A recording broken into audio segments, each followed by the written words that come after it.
Picture this. You finish work, hit the gym, and go through your usual stretching routine, touching your toes, holding your quads for a few seconds, doing some arm circles, the usual routine, right? You've done it 1,000 times, convinced you're doing everything right. Then, out of nowhere, something tears, pulls, or snaps, leaving you on the floor wondering what went wrong. The shocking truth.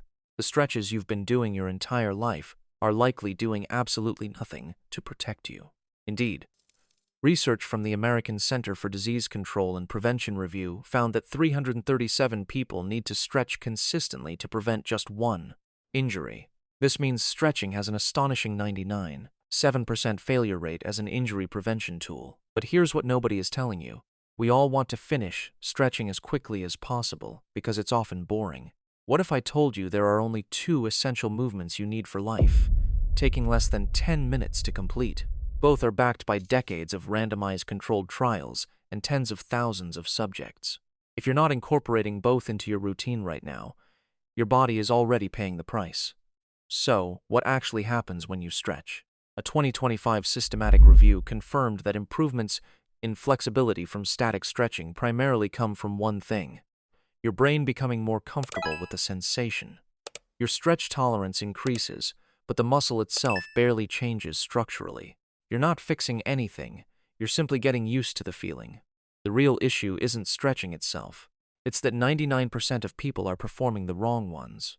These 2 specific movements are different. One targets the single most destructive tightness pattern in the human body. The other doesn't just stretch the muscle, it physically rebuilds it and cuts the target injury rate in half. Imagine one exercise, a 51% injury reduction. The first movement is the half-kneeling hip flexor stretch, and it targets a muscle most people have never considered: the psoas major, your primary hip flexor. Here's why this muscle matters more than anything else you could stretch. The psoas attaches directly to the vertebrae of your lower spine, from T12 through L4, and crosses the hip to connect to your femur. No other muscle in your body links your spine to your legs so directly.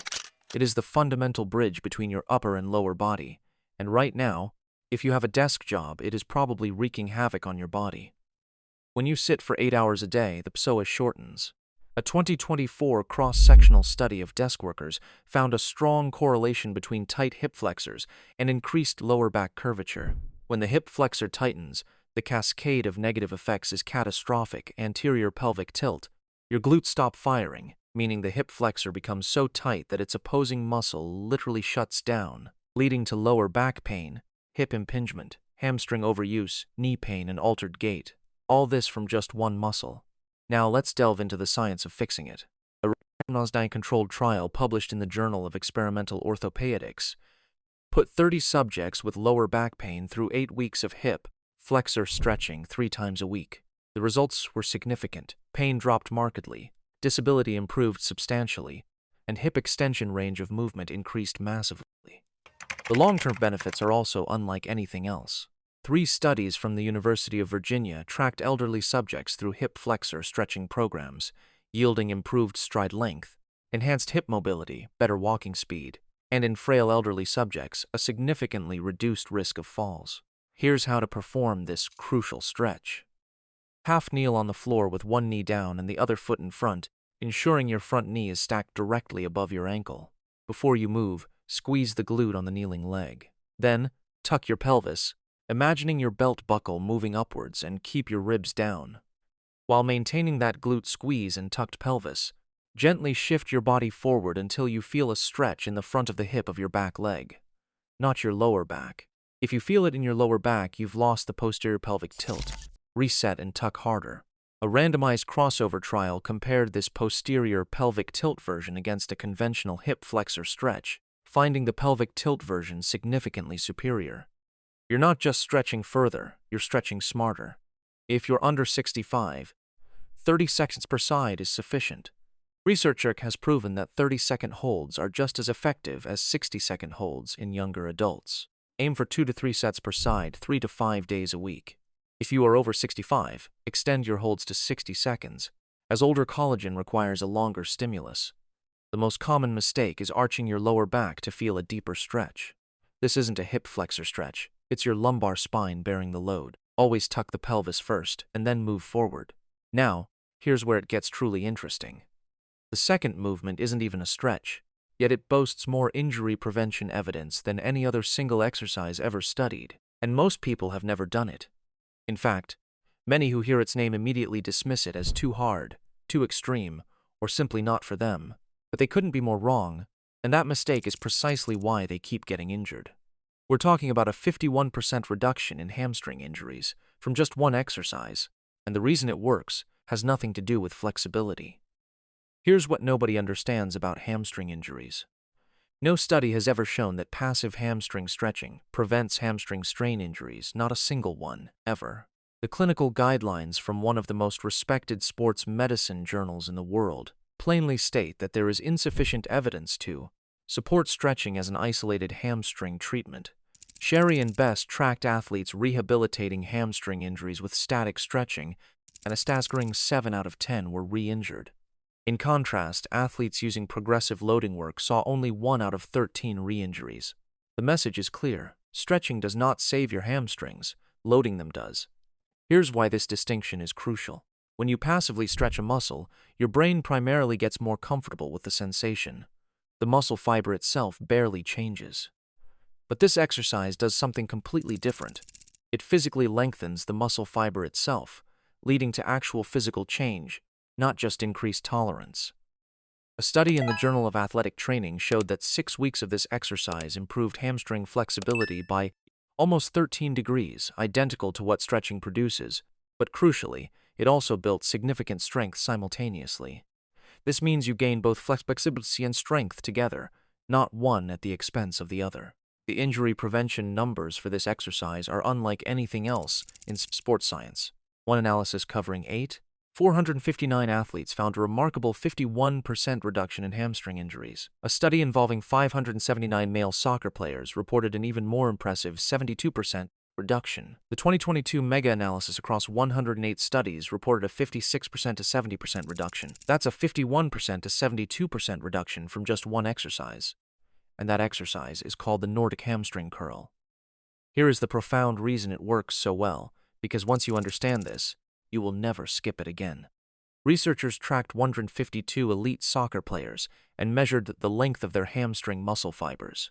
They discovered that athletes with shorter muscle fibers had a 4.1 times higher risk of hamstring injury, and every half centimeter increase in fiber length corresponded to an astounding 73.9% reduction in injury risk. Think about that. The length of your muscle fiber, something most people have never considered in their lives, directly determines how likely you are to tear your hamstring. Short fibers mean high risk, long fibers mean low risk. The Nordic curl is the only exercise proven to physically lengthen those fibers. That is the entire mechanism. And it works whether you're 25, 65, or even 85. Now here's how to perform the Nordic hamstring curl. Kneel upright on a mat, have a partner hold your ankles down, or wedge them securely under a sturdy couch or piece of furniture. Your body should form a straight line from your knees to your head, with no bending at the hips. Brace your core and slowly lower your body toward the floor. As you approach the bottom, lightly use your hands to catch yourself and push back up to the starting position. The lowering phase focuses purely on hamstring work, while the return is assisted. That is the entire exercise. Now, before you rush to try this, there is one crucial thing you need to know. Muscle soreness from the Nordic curl, especially for those new to it, can be severe. Start conservatively, or you will genuinely not be able to walk for 3 days, and you will likely never do it again. Begin with just 3 to 5 repetitions per set, twice a week. That is genuinely enough. This exercise is so demanding on your hamstrings that more is not necessarily better, especially at the start. After about a month, gradually build up to 5 to 8 repetitions per set. On an ongoing basis, 2 to 3 sets of 5 to 8 repetitions twice a week is all you need for life. And one final warning that the research is very clear about. The muscle fiber length gains you build will reverse after just 14 days without consistent training. Consistency is not optional with this one. The most mistake is bending at the hips as you lower down. Your body must stay in a straight line from knees to head the entire time. The moment you hinge at the hips, the load shifts away from your hamstrings, rendering the exercise ineffective. One more thing before you go. Everything we've covered today focuses on the lower body, but if you spend 8 hours a day at a desk, your upper body is taking just as much damage. Think tight chest, rounded shoulders, and a stiff upper back that can barely rotate. You just can't see it as clearly as you can feel a tight hamstring. The two movements that effectively address this are thoracic extension and the doorway pec stretch. Thoracic extension simply involves arching your upper back over a foam roller or the back of a chair, letting gravity do the work for about 30 seconds. The doorway pec stretch is performed by standing in a doorframe, arms out, and leaning through until you feel your chest open up.